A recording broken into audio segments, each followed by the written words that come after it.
College जी ने तव्हांखे ख़बर ॿुधाई आहे हिकिड़ी।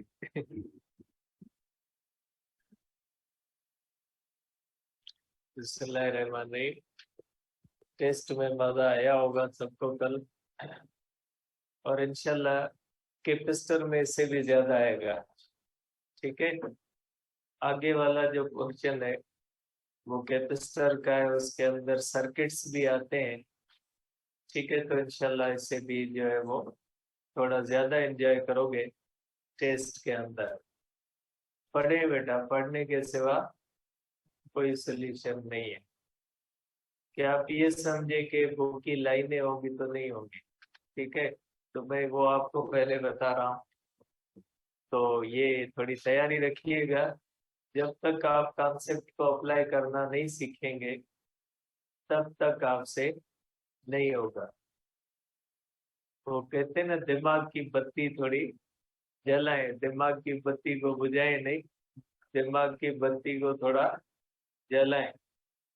ठीक है, तो नेक्स्ट सेक्शन जो होगा आपका जब भी जीटी होगी, उसमें रिमेनिंग जो पोर्शन है चैप्टर 12 का, ठीक है, रिमेनिंग पोर्शन होगा इंशाल्लाह चैप्टर 12 का। देखिए बेटा, हमने आज डिस्कस करना है, लास्ट टाइम हमने डिस्कस किया था कैपेसिटर के बारे में, कि कैपेसिटर के अंदर जब हम डाइलेक्ट्रिक रखते हैं तो डाइलेक्ट्रिक का क्या असर होता है कैपेसिटर के ऊपर, उसके बारे में हमने डिस्कस किया था बेटा।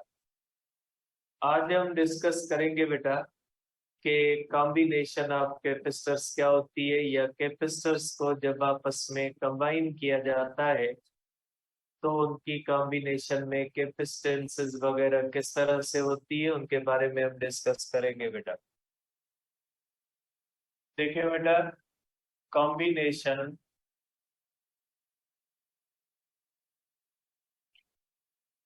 कॉम्बिनेशन ऑफ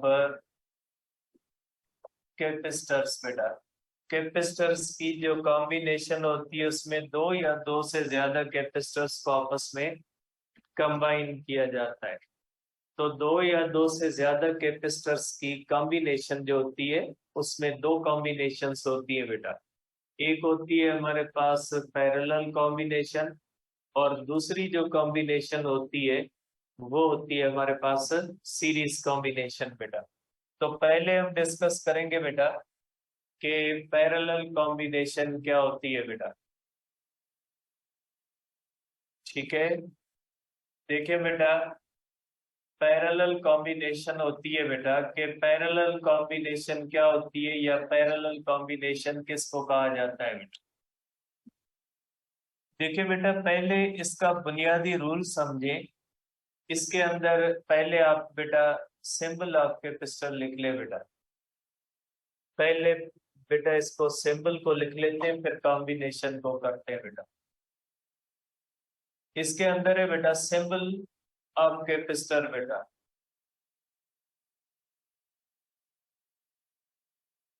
कैपेसिटर की सिंबल कौन सी होती है बेटा? इसके अंदर पहला एक ऐसा कैपेसिटर होता है जिसकी कैपेसिटेंस को हम चेंज नहीं कर सकते बेटा, जिसकी कैपेसिटेंस फिक्स होती है, हम उसको चेंज नहीं कर सकते, उसको कहा जाता है बेटा capacitor. Capacitor with fix capacitance बेटा, उसकी सिंबल होती है इस तरह से बेटा। ये होती है फिक्स कैपेसिटेंस, इक्वल इक्वल बेटा लाइनें होती है, फिक्स कैपेसिटेंस होती है। और दूसरा होता है बेटा कैपेसिटर विथ वेरिएबल कैपेसिटेंस बेटा। वेरिएबल कैपेसिटेंस उसको इस तरह से कहेंगे बेटा। ये जो इस तरह से होता है, इसका मकसद है ये एक ऐसा कैपेसिटर है जिसकी कैपेसिटेंस आप चेंज कर सकते हैं। तो ऐसा कैपेसिटर जिसकी कैपेसिटेंस को हम चेंज कर सके, ऐसे कैपेसिटर की सिंबल के साथ क्या लगा होता है? क्रॉस लगा होता है। आपको पता है बेटा कि कैपेसिटेंस का फार्मूला होता है C इक्वल टू बेटा इस तरह से epsilon naught epsilon r A upon d बेटा। मीन्स कैपेसिटेंस को आप मीडियम चेंज करके चेंज कर सकते हैं, कैपेसिटेंस को आप कैपेसिटर की एरिया चेंज करके चेंज कर सकते हैं, कैपेसिटर को आप दो प्लेट्स के दरमियान सेपरेशन को चेंज करके चेंज कर सकते हैं बेटा। ठीक है बेटा। अब देखिए बेटा, अब हमारे पास है कॉम्बिनेशन। पहली कॉम्बिनेशन होती है जिसको हम कहते हैं पैरेलल कॉम्बिनेशन। देखिए पैरेलल कॉम्बिनेशन क्या होती है, या पैरेलल कॉम्बिनेशन किसको कहा जाता है बेटा। देखिए बेटा पैरेलल कॉम्बिनेशन के अंदर क्या होता है, पैरेलल कॉम्बिनेशन को इस तरह से हम बनाते हैं बेटा। सपोज करें हमारे पास इस तरह से कैपेसिटर लगे हुए हैं बेटा। अगर इस तरह से हमारे पास कैपेसिटर्स आपस में कंबाइंड है, अब जरूरी नहीं है कि इस तरह से कंबाइन हो तो पैरेलल है, कभी कभी ऐसी कॉम्बिनेशन भी होती है, और ये सिंबल बैटरी की है बेटा। ठीक है, जिसमें एक प्लेट बेटा बड़ी हो एक छोटी हो, ये बैटरी की है, और ये डीसी सप्लाई, ये डीसी करंट सप्लाई करती है बेटा। बैटरी हमेशा डीसी करंट सप्लाई करती है बेटा, जबकि एसी करंट जो होता है बेटा उसकी सिंबल अलग होती है। ये कैपेसिटर 1 है बेटा, ये आप कह लें कि कैपेसिटर 2 है, और ये कैपेसिटर हमारे पास 3 है बेटा। 3 कैपेसिटर्स है। अब इनकी पैरेलल आपस में कंबाइंड है, इसकी क्या निशानी है, या कौन सी चीज हमें बताती है कि ये पैरेलल कंबाइंड है। बैटरी का ये पॉजिटिव टर्मिनल होता है, नेगेटिव बेटा। ये पॉजिटिव और ये भी क्या हो जाएगा बेटा, पॉजिटिव। ये हो जाएगा नेगेटिव, ये नेगेटिव, और ये क्या हो जाएगा बेटा, नेगेटिव हो जाएगा। तो बेटा पॉजिटिव प्लेट्स सबको देखिए, इसमें तीन जो है, तीन प्लेट्स आपस में कनेक्टेड है और तीन पॉजिटिव है, और तीन प्लेट्स आपस में कनेक्टेड है और तीनों एक दूसरे के साथ क्या है बेटा, निगेटिव है। तो निशानी ये होती है कि तीनों प्लेट्स आपस में कंबाइंड हो और तीनों पॉजिटिव हो, और ये तीनों आपस में कंबाइंड हो और तीनों निगेटिव हो, तो ऐसी कॉम्बिनेशन को हम क्या कहते हैं बेटा, पैरेलल कॉम्बिनेशन कहते हैं। और ऐसे भी हो सकता है बेटा, इसको आप इस तरह भी कर सकते हैं बेटा। सपोज करें इस तरह से कनेक्टेड हो, तो भी आप इसको पैरेलल कॉम्बिनेशन कर सकते हैं बेटा। इस तरह से आप इनको इस तरह से आपस में कनेक्ट कर दे बेटा, ये भी बेटा पैरेलल कॉम्बिनेशन है। देखिए पैरेलल कॉम्बिनेशन, ये पैरेलल कॉम्बिनेशन कैसे है बेटा। देखिए पैरेलल कॉम्बिनेशन का मकसद है कि अगर तीन कैपेसिटर्स हैं तो तीन प्लेट्स पॉजिटिव हो और तीन प्लेट्स निगेटिव हो, और वो आपस में भी कनेक्टेड हो। ठीक है, वो आपस में भी कनेक्टेड हो और तीन पॉजिटिव हो और तीन निगेटिव। देखिए बेटा, ये प्लेट कौन सी बेटा, पॉजिटिव, ये निगेटिव। यहां से देख ले बेटा, इस पॉइंट पे ये पॉजिटिव है, और इस पॉइंट से देखें ये दो और प्लेट्स जुड़ी हुई है, ये पॉजिटिव है ये पॉजिटिव है। क्योंकि बेटा ये पॉजिटिव टर्मिनल है, तो पॉजिटिव टर्मिनल से एक ये प्लेट जुड़ी हुई है, और इस लाइन के थ्रू दो ये प्लेट्स भी पॉजिटिव है। आप देखें ये निगेटिव है, तो ये प्लेट निगेटिव है बेटा, और इस लाइन के थ्रू ये भी निगेटिव है, ये भी निगेटिव है। ठीक है, तो ये प्लेट और दो ये प्लेट्स आपस में भी जुड़ी हुई है और निगेटिव है, और ये प्लेट और ये दोनों प्लेट्स भी आपस में जुड़ी हुई है, और ये दोनों एक दूसरे के साथ क्या होती है बेटा, ये पैरेलल कॉम्बिनेशन होती है। तो पैरेलल कॉम्बिनेशन में तीन प्लेट्स आपस में जुड़ी होती हैं और तीन प्लेट्स आपस में जुड़ी हुई होती है। ठीक है, देखिए जैसे ये होता है बेटा, ये तीनों प्लेट्स आपस में कंबाइंड है इस तरह से, ये तीनों प्लेट्स आपस में कंबाइंड है बेटा, और ये तीनों प्लेट्स आपस में कंबाइंड है बेटा। जबकि इसमें देखें बेटा, ये प्लेट है और ये प्लेट इन दोनों प्लेट्स के साथ कंबाइंड है बेटा। इस तरह से मैं कलर चेंज कर देता हूँ। आप कह ले बेटा, ये प्लेट और ये प्लेट देख ले, ये एक दूसरे के साथ कनेक्टेड है बेटा, और तीनों नेगेटिव है बेटा। और तीनों किसके साथ जुड़ी हुई है बेटा? तीनों नेगेटिव टर्मिनल के साथ। आप ये देख ले बेटा, ये हो गई, तीनों आपस में भी जुड़ी हुई है बेटा, और तीनों किसके साथ कनेक्टेड है? नेगेटिव टर्मिनल के साथ।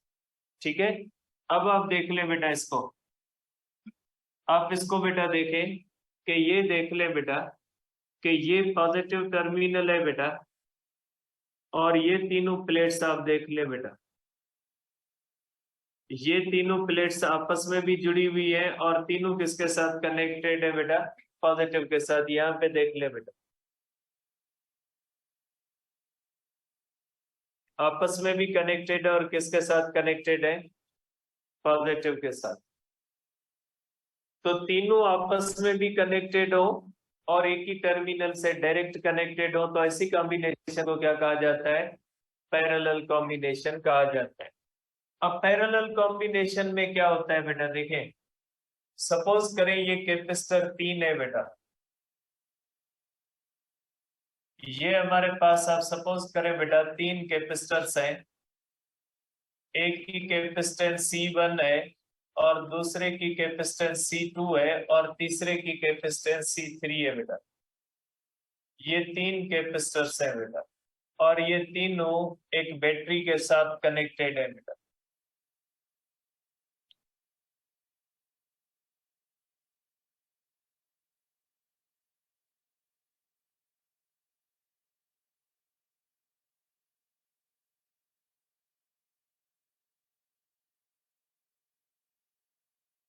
ये इस तरह से होता है बेटा। ये हमारे पास आप समझे कैपेसिटर 1 है, ये कैपेसिटर 2 है, और ये कैपेसिटर 3 है। 3 कैपेसिटर्स है बेटा। ठीक है, और ये एक ऐसी बैटरी के साथ कनेक्टेड है जिस बैटरी की 10 वोल्ट है, और ये डीसी सप्लाई। बेटा बैटरी हमेशा डीसी सप्लाई करती है, बैटरी हमेशा डीसी सप्लाई देती है बेटा, डायरेक्ट करंट बैटरी हमेशा डीसी देती है बेटा। अब इस बैटरी का पोटेंशियल कितना है बेटा? 10 वोल्ट है। 10 वोल्ट का मकसद क्या होता है? 10 जूल पर कूलम।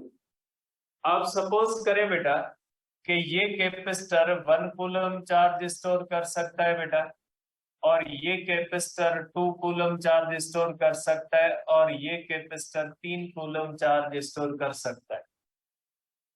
तीनों कैपेसिटर्स की कैपेसिटेंस क्या है? अनइक्वल है। एक 1 कूलम कर सकता है, दूसरा 2 कूलम कर सकता है, और तीसरा क्या कर सकता है बेटा? 3 कूलम कर सकता है। अब अगर ये इस तरह से बेटा, इस तरह से अगर ये चार्ज डिफरेंट डिफरेंट स्टोर कर सकते हैं। अब देखिए बेटा, इन तीनों कैपेसिटर की एक प्लेट इस प्लेट के साथ कनेक्टेड है, और ये तीनों प्लेट्स इस प्लेट के साथ कनेक्टेड है। अब ये बेटा पॉजिटिव है, और ये हमारे पास क्या है बेटा? निगेटिव है। अगर हम देखेंगे बेटा, तो यहां से कितनी चार्ज निकलेगी बेटा? क्योंकि आगे 3 + 2 + 6 है, इनको कितनी चाहिए बेटा? 6 कूलम चार्ज चाहिए। बैटरी से कितनी चार्ज निकलेगी बेटा? 6 कूलम चार्ज निकलेगी, क्योंकि आगे कॉम्बिनेशन को कितनी चाहिए? 6 कूलम चाहिए। तो बैटरी से जो चार्ज निकलेगी बेटा, वो 6 कूलम चार्ज निकलेगी, और इसका पोटेंशियल कितना होगा बेटा? 10 वोल्ट होगा बेटा। इसका मतलब ये है कि 6 कूलम चार्ज निकली, और हर कूलम के पास कितनी एनर्जी है? 10 जूल है, क्योंकि 10 वोल्ट का मकसद क्या हुआ? 10 जूल पर कूलम। अगर 6 कूलम चार्ज निकली है, और उसके पास पोटेंशियल कितना है? 10 वोल्ट है।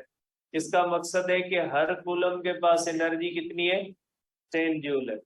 और 6 कूलम के पास टोटल एनर्जी कितनी है बेटा? 10 वोल्ट है ना, 10 वोल्ट का मकसद क्या होता है, जूल पर कूलम, मीन्स हर कूलम के पास 10 जूल है, तो इस 6 कूलम के पास कितनी होगी, 60 जूल। क्योंकि हर कूलम के पास होगी 10 जूल, तो 6 कूलम के पास कितनी होगी, 60 जूल होगी। लेकिन हर कूलम के पास कितनी होगी, हर कूलम के पास 10 जो है वो जूल होगी, क्योंकि हर कूलम के पास पोटेंशियल कितना है, 10 वोल्ट है बेटा। अब यहां से बेटा ये चार्ज Q1 इसकी तरफ जाएगी बेटा, और चार्ज Q2 इसकी तरफ जाएगी, और चार्ज Q3 इसकी तरफ जाएगी। बेटा ये जो चार्ज होती है ये 3 कैपेसिटर पे डिस्ट्रीब्यूट होगी। इसको 1 कूलम चाहिए, इसको 1 कूलम मिलेगी, इसको 2 कूलम चाहिए, इसको 2 कूलम मिलेगी, इसको 3 कूलम चाहिए तो इसको कितनी मिलेगी, 3 कूलम चाहिए। ठीक है, जैसे फॉर एग्जाम्पल के कोई बंदा कोई चीज डिस्ट्रीब्यूट कर रहा है, ठीक है, अगर कहीं पे एक बंदा बैठा हुआ है तो उसने उसको एक चीज दी, अगर 2 बंदे बैठे हुए हैं तो उनको 2 चीजें देगा, और अगर 3 बंदे बैठे हैं तो उनको 3 देगा। ठीक है, अगर फॉर एग्जाम्पल हम टॉफी की बात कर ले कि हर बंदे को एक एक टॉफी देनी है, तो अगर एक बंदा बैठा हुआ है उसको 1 मिलेगी, अगर 2 बंदे बैठे हुए हैं तो उसको 2 मिलेगी, अगर 3 बैठे हुए हैं तो उसको 3 मिलेगी। तो इसी तरह से ये 6 कूलम चार्ज है, अगर इसको चाहिए 1 कूलम तो 1 कूलम मिलेगी, इसको 2 कूलम चाहिए तो 2 कूलम मिलेगी, इसको 3 कूलम चाहिए तो 3 कूलम मिलेगी। लेकिन इस 1 कूलम का पोटेंशियल भी 10 वोल्ट होगा, 2 कूलम का भी 10 वोल्ट होगा, और 3 कूलम का भी क्या हो जाएगा, 10 वोल्ट होगा, क्योंकि पोटेंशियल तीनों का क्या हो जाएगा, सेम। बैटरी सप्लाई करने वाली बैटरी कौन सी है, सप्लाई करने वाली बैटरी जो होती है वो सेम होती है। तो इसके अंदर पहली बात आप कहोगे बेटा कि potential difference across each capacitor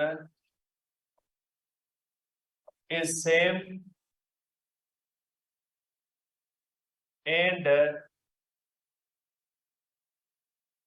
is equal to potential of battery बेटा। और ये किसके बराबर है बेटा, ये पोटेंशियल ऑफ बैटरी के बराबर है। और बेटा charge on each capacitor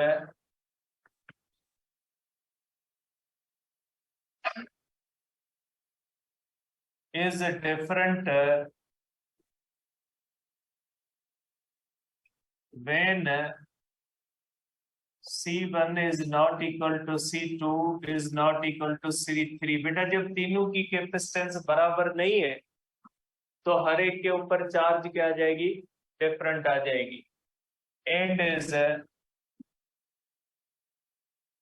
same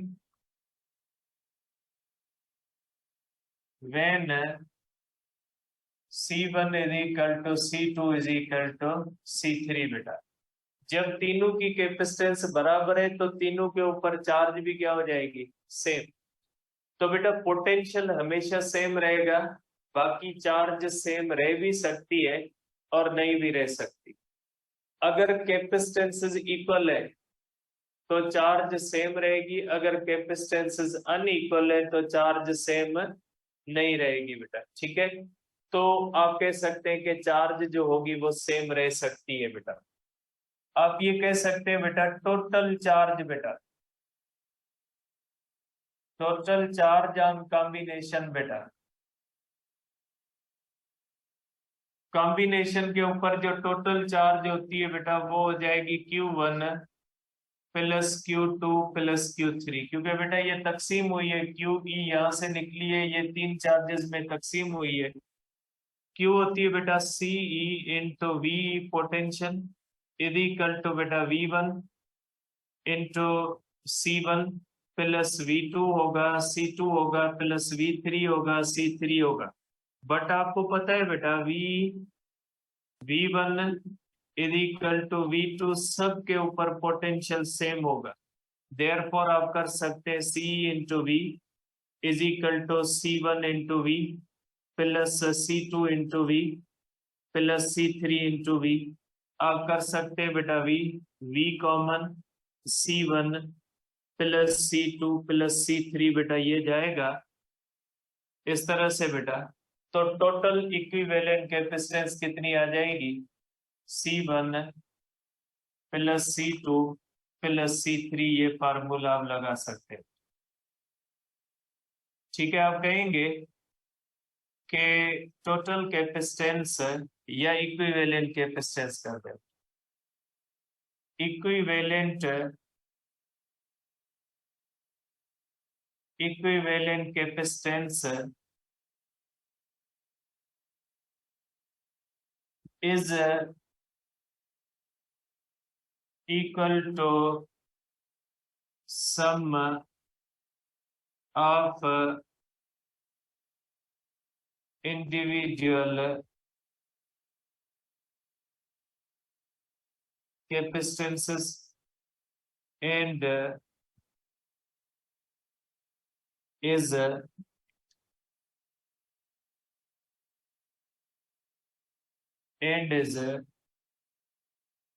greater than capacitance of individual larger capacitor। बेटा टोटल कैपेसिटेंस बड़े से बड़े कैपेसिटर से ज्यादा होती है बेटा। अब इसका एक स्पेशल केस है बेटा, स्पेशल केस इसका ये होता है कि फॉर एन इक्वल कैपेसिटर्स बेटा, अगर आपके पास एन इक्वल कैपेसिटर्स है बेटा, अगर इस तरह से एन इक्वल कैपेसिटर्स है बेटा इस तरह से, तो टोटल इक्विवेलेंट कैपेसिटेंस हो जाएगी एन इंटू सी बेटा। अगर आपके पास एन इक्वल कैपेसिटर्स है बेटा, तो आप कर सकते हैं बेटा कि इसमें एन का मकसद होता है नंबर ऑफ कैपेसिटर्स और सी का मकसद होता है बेटा कैपेसिटेंस ऑफ ईच कैपेसिटर बेटा। ठीक है, कैपेसिटेंस ऑफ ईच कैपेसिटर हो जाएगी। आप इसको इस तरह से कह सकते हैं बेटा, अगर एन इक्वल कैपेसिटर्स हो तो इस तरह से आप कर सकते हैं बेटा। अब दूसरा होता है बेटा, हमारे पास दूसरी कॉम्बिनेशन होती है सीरीज कॉम्बिनेशन बेटा।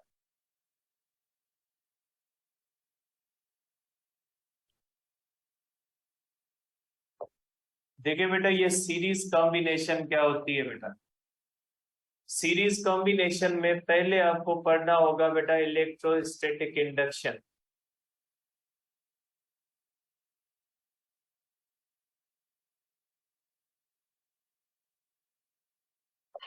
इलेक्ट्रोस्टैटिक इंडक्शन बेटा, देखिए इलेक्ट्रोस्टैटिक इंडक्शन का मतलब होता है बेटा कि जब एक चार्ज को किसी दूसरी न्यूट्रल चीज के करीब रखते हैं तो वो चार्जेस एक दूसरे को अट्रैक्ट करती है और बगैर टच करने के दूसरी चीज के ऊपर चार्ज डेवलप होती है, उसको इंडक्शन कहा जाता है। जैसे ये होता है बेटा, सपोज करें कि हमारे पास इस तरह से बेटा, अगर एक प्लेट है बेटा हमारे पास और ये इस तरह से अर्थ कनेक्टेड, अगर ये सिंबल है बेटा इसका मकसद है अर्थ कनेक्टेड है, ये सिंबल किसकी है बेटा, अर्थ कनेक्टेड है बेटा। और अर्थ कनेक्टेड है बेटा,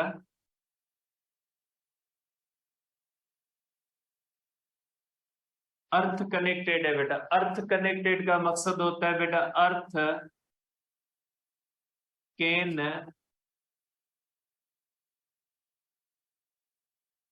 गिव एंड गेन इलेक्ट्रॉन्स बेटा। अर्थ बेटा इलेक्ट्रॉन दे भी सकती और ले भी सकती, अर्थ के अंदर ये प्रॉपर्टी होती है बेटा। अब सपोज करें इसके सामने हमने एक और प्लेट रखी है, ठीक है, दोनों प्लेट्स न्यूट्रल है।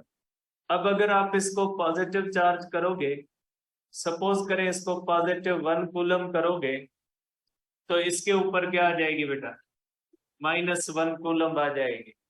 क्योंकि अर्थ ये पॉजिटिव प्लेट है, तो ये यहाँ पे इलेक्ट्रॉन्स को अट्रैक्ट करेगी और अर्थ से क्या आ जाएंगे, -1 कूलम इलेक्ट्रॉन आ जाएंगे बेटा, ठीक है।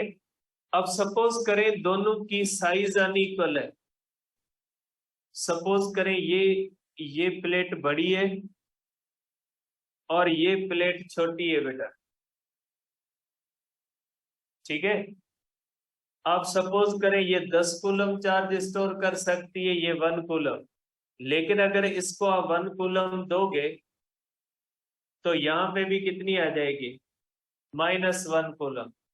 भले एक प्लेट छोटी हो एक प्लेट बड़ी हो, भले एक प्लेट का चार्ज स्टोर करने की सलाहियत ज्यादा हो, भले दूसरी प्लेट की चार्ज स्टोर करने की सलाहियत कम हो, लेकिन दोनों के ऊपर इंडक्शन की वजह से हमेशा चार्ज क्या आएगी, इक्वल चार्ज स्टोर होगी। इंडक्शन में जो चार्जेस डेवलप होती हैं वो हमेशा इक्वल होती है। तो आप कहोगे इन induction equal charge is developed on both plates बेटा। अब हम करते हैं बेटा सीरीज कॉम्बिनेशन। अब देखिए बेटा, सीरीज कॉम्बिनेशन में इंडक्शन होती है बेटा, ये सीरीज कॉम्बिनेशन होती है बेटा। सीरीज कॉम्बिनेशन में क्या होता है, इस तरह से एक कैपेसिटर होता है बेटा, इसको हम कनेक्ट करते हैं दूसरे कैपेसिटर के साथ, और दूसरे कैपेसिटर को हम कनेक्ट करते हैं तीसरे के साथ बेटा। इसमें आप देख ले बेटा कि इसकी एक प्लेट दूसरे के साथ कनेक्टेड, दूसरे की दूसरी प्लेट तीसरे के साथ कनेक्टेड है। ये प्लेट्स आपस में कनेक्टेड नहीं है।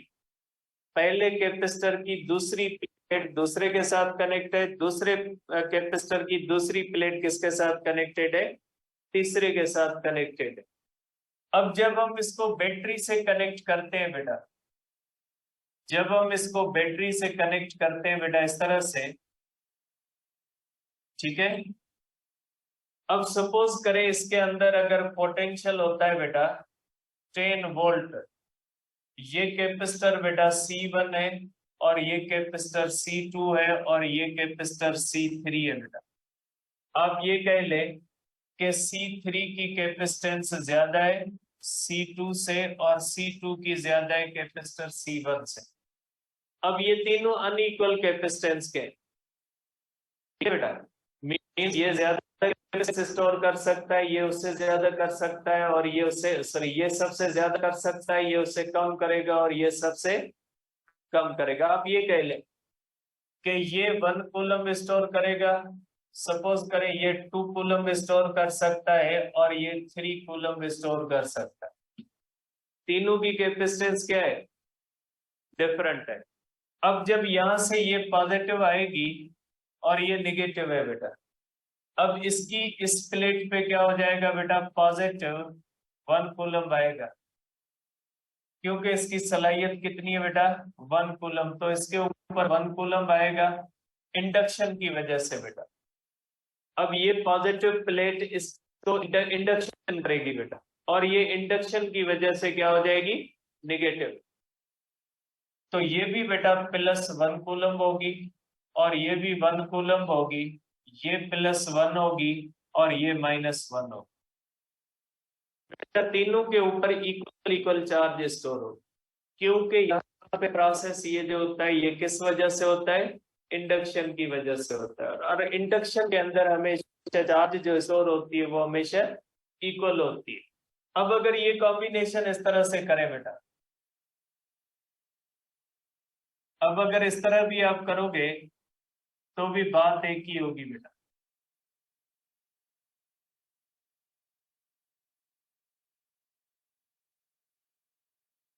पॉजिटिव है बेटा और ये निगेटिव है, ठीक है। सपोज करें ये कैपेसिटर 1 है, इसकी कैपेसिटेंस 3 कूलम है, ठीक है। और ये कैपेसिटर आप कह ले बेटा C2 है, और ये 1 कूलम चार्ज स्टोर कर सकता है, और ये C3 है, आप कहें ये 2 कूलम चार्ज स्टोर कर सकता है।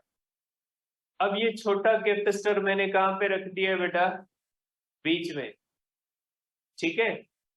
अब पहले एक छोटा कैपेसिटर यहाँ पे था, अब मैंने कैपेसिटर बीच में रख दिया है बेटा। इस कंडीशन के अंदर भी तीनों के ऊपर कितनी चार्ज स्टोर होगी, जितनी छोटे के ऊपर होती। इसके अंदर भी यही होगा बेटा, ये +1 कूलम होगी, ये -1 कूलम होगी, +1 होगी, -1 होगी, क्योंकि बेटा इसके अंदर इक्वल इक्वल ही रहनी है, और इक्वल के लिए जरूरी है कि उतनी ही इंडक्शन हो जितनी छोटे से छोटे के अंदर होती है। तो इस तरह से आप कहोगे बेटा कि इसके अंदर charge on each capacitor, charge on each capacitor is always equal due to induction बेटा। और potential difference across each capacitor is different when C1 is not equal to C2 is not equal to C3 बेटा, and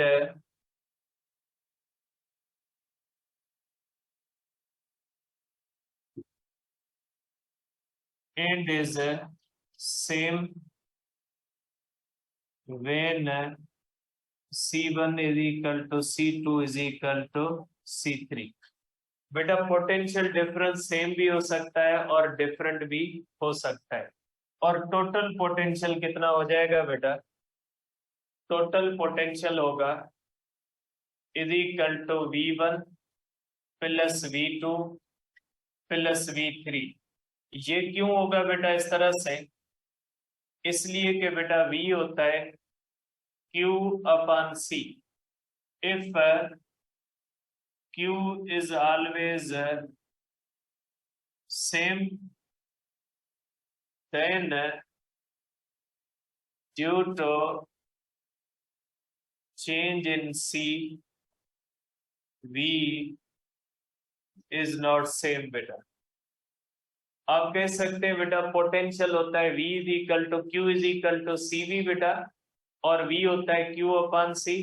जब हर capacitor पे charge same होती है और capacitance different होगी, तो हर एक पे पोटेंशियल क्या हो जाएगा बेटा, डिफरेंट हो जाएगा, ठीक है।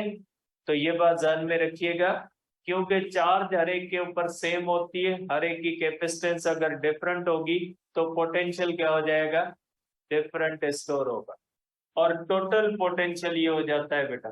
तो आप करोगे बेटा, ये हो जाएगा C इंटू बेटा, हमारे पास इस तरह से हो जाएगा बेटा, V हो जाता है बेटा Q/C, Q/C1, Q/C2 + Q/C3 बेटा। तो आप इसको लिख सकते हैं 1/C1 + 1/C2 + 1/C3 बेटा। ये आ जाएगा सीरीज कॉम्बिनेशन का फार्मूला बेटा। आप कहोगे रेसिप्रोकल बेटा, आप कहोगे बेटा रेसिप्रोकल ऑफ इक्विवेलेंट कैपेसिटेंस। बेटा ये हो जाएगा reciprocal of equivalent capacitance is equal to sum of reciprocals of individual capacitances. बेटा ये बेटा रेसिप्रोकल ऑफ इक्विवेलेंट ये इस तरह से होता है बेटा, और and is less than capacitance of smaller individual capacitance. बेटा कि टोटल कैपेसिटेंस जो होती है बेटा वो कम आ जाती है छोटे से छोटा फॉर एन इक्वल कैपेसिटर्स। बेटा इसका भी स्पेशल केस होता है बेटा, फॉर एन इक्वल कैपेसिटर्स। अगर एक एन इक्वल कैपेसिटर्स है बेटा तो इक्विवेलेंट कैपेसिटेंस होगी सी अपॉन एन। ये जो है बेटा इक्विवेलेंट कैपेसिटेंस का फार्मूला है कि C is equal to C upon N होता है। ठीक है, कल ये चैप्टर आपका कंप्लीट हो जाएगा, सिर्फ टाइप्स रहते हैं बेटा। और दूसरी बात के जो लग रहा है तो उसमें आपका जो सिलेबस होगा वो चेंज नहीं करेंगे पीएमडीसी वाले। जितना जो है वो चीजें आ रही है तो उसके हिसाब से जो है वो जल्दी वो कोई अनाउंसमेंट करेंगे। लेकिन मसला ये है कि उनके जो मेंबर्स हैं पीएमडीसी के, वो जो मुख्तलिफ प्रोविंसेस से हैं, उनके अंदर मसला ये है कि वो शायद कोई इंटरफेरेंस है। फिर वो किस किस्म का इंटरफेरेंस है, पॉलिटिकल हो सकता है या कोई और इंटरफेरेंस है जिसके बारे में उनका ये ख्याल है कि अगर इसी तरह से हमारे ऊपर पॉलिटिकल इंटरफेरेंस रहा तो फिर हम काम नहीं करेंगे। तो इसलिए थोड़ा ये इश्यू चल रहा है। तो अगर पॉलिटिकल इंटरफेरेंस जिस तरह से लास्ट एमडीकेट के अंदर था तो इसी तरह से अगर इंटरफेरेंस रहता है तो मामला और भी पीछे लेट होगी। लेकिन अगर कोई इसका सलूशन आता है तो जल्दी आपका अनाउंसमेंट आ जाएगी। और मोस्ट प्रोबेबली एक्सपेक्टेड है, ये जरूरी नहीं है, ये एक्सपेक्टेड है। आप ये नहीं कि उसको आप जरूरी समझ के उसके ऊपर अमल करना शुरू कर दें, कि मोस्ट प्रोबेबली आपका सिलेबस सेम रहेगा विथ माइनर चेंजेस। माइनर कोई हल्की फुल्की कोई एक आध हो तो, लेकिन मोस्ट प्रोबेबल अगर ऐसा होता है तो ये आपके लिए बेहतर है, क्योंकि सिलेबस का होना आपके ऊपर बर्डन कम करेगा। अगर सिलेबस नहीं होगा तो आपके ऊपर थोड़ा बर्डन ज्यादा हो। ठीक है, तो बहरहाल देखते हैं कि आगे क्या होता है, क्योंकि पीएमडीसी का जो मौजूदा सिस्टम है वो सिस्टम चाहता है कि अगर पीएमडीसी को चलाना है तो उसको पॉलिटिकली इंडिपेंडेंट करना हो। ठीक है, कि जैसे पॉलिटिक्स चाहे कि ऐसे करो, वो टेस्ट ले, ये टेस्ट ना ले, ये करे वो करे, तो इस तरह से इंडिपेंडेंट इदारे बर्दाश्त नहीं करते इस चीज। चाहे वो पीएमसी हो चाहे वो पीएमडीसी अब है, पहले पीएमसी थी। तो ये जो मुदाखलत होती है ये थोड़ी, जो उसके अंदर जो मौजूद जो अच्छे लोग होते हैं वो उसको बर्दाश्त नहीं करते। ठीक है, तो इसीलिए लेट हो रहा है डिसीशन के अंदर कि कोई सिलेबस या कोई चीज। लेकिन जितना मुझे पता है तो ये जल्दी इंशाल्लाह कोशिश कर रहे हैं कि जल्दी दे दें, और विथ माइनर कोई चेंज होगी तो होगी। अदरवाइज अगर ये डिसीशन आ जाता है तो ये आपके लिए सबके लिए बेहतर रहेगा, क्योंकि उससे आपके बर्डन जो होगा वो कम हो जाएगा। ठीक है, तो ये आप वेट करें। फिलहाल जैसे आप पढ़ रहे हैं वैसे ही पढ़े, आगे देखते हैं। हफ्ते 10 दिन के अंदर, या मे भी हो सकता है रमजान के बाद ये चीजें चली जाएं, क्योंकि रमजान आ गया है, रोजों की वजह से हो सकता है ये ईद के बाद डिसीशन हो। लेकिन बहरहाल डिसीशन जो है वो पेंडिंग जो अभी है वो इस इंटरफेरेंस की वजह से। ठीक है, और भी बहुत सारे मामला आते हैं, जिस तरह से आपकी लास्ट ईयर वाली जो मार्क्स हैं वो इस ईयर वैलिड रहेंगी या नहीं रहेंगी। तो ये सब डिसीशंस अभी आने, ठीक है, ये सब के सब पेंडिंग है। पॉलिसी आपकी सारी की सारी पेंडिंग है। जो कुछ भी आप सोशल मीडिया वगैरह पे पढ़ते हो वो जस्ट मफरूजों पे है कि किस तरह से होगा क्या होगा, वो जस्ट एक अजम्पशंस होती है। अभी तक आपकी पॉलिसी पेंडिंग है। जैसे ही कोई वैलिड ऐसी चीज आती है तो आपको बता देंगे कि वैलिड चीज कौन सी होती है। और नम्स जो होती है बेटा, एक बात कि नम्स का हमेशा सिलेबस होता है, पहले भी होता था, पीएमसी से पहले भी होता था। तो नम्स का सिलेबस आना या नम्स का सिलेबस आपके उठा के हमें भेज रहे हो, तो नम्स एक अलग इदारा है, उनका सिस्टम अलग है, उनका कोई एमडी केट के साथ लेना देना नहीं है। वो एक अलग इदारा है, उनका पहले शुरू से ही सिलेबस, ठीक है, उनका सिलेबस कोई पीएमसी के बाद नहीं है। आपका सिलेबस पीएमसी ने इंट्रोड्यूस किया था। पहले जब पीएमडीसी शुरू में थी, ये 4-5 साल पहले भी पीएमडीसी थी, तब सिलेबस नहीं था, पूरे बुक्स थे। ये जो सिलेबस का कॉन्सेप्ट था ये आपके लिए पीएमसी ने इंट्रोड्यूस किया था ड्यू टू कोविड, कोविड की वजह से किया गया। अब ये आगे पीएमडीसी इसको चलाती है या नहीं चलाती, तो ये तो आगे वक्त फैसला करेगा, ठीक है। लेकिन कोई भी ऑफिशियल पॉलिसी नहीं है। नम्स की पॉलिसी अलग है, नम्स का सिस्टम अलग है, नम्स एक अलग चीज है, उसका सिलेबस हमेशा होता था, पहले भी होता था, पीएमसी के दौर में भी है और अब भी है, ठीक है। पहले ये होता था कि नम्स बिल्कुल इंडिपेंडेंट थी, लेकिन पीएमसी ने क्या किया था कि नम्स वालों को भी पीएमसी की टेस्ट को क्लियर करना जरूरी था। लेकिन पीएमडीसी के दौर में ऐसा नहीं था, पीएमडीसी की टेस्ट को नम्स के लिए जरूरी नहीं माना जाता। अब आगे देखते हैं क्या होता है। तो पॉलिसी अभी कोई भी नहीं है।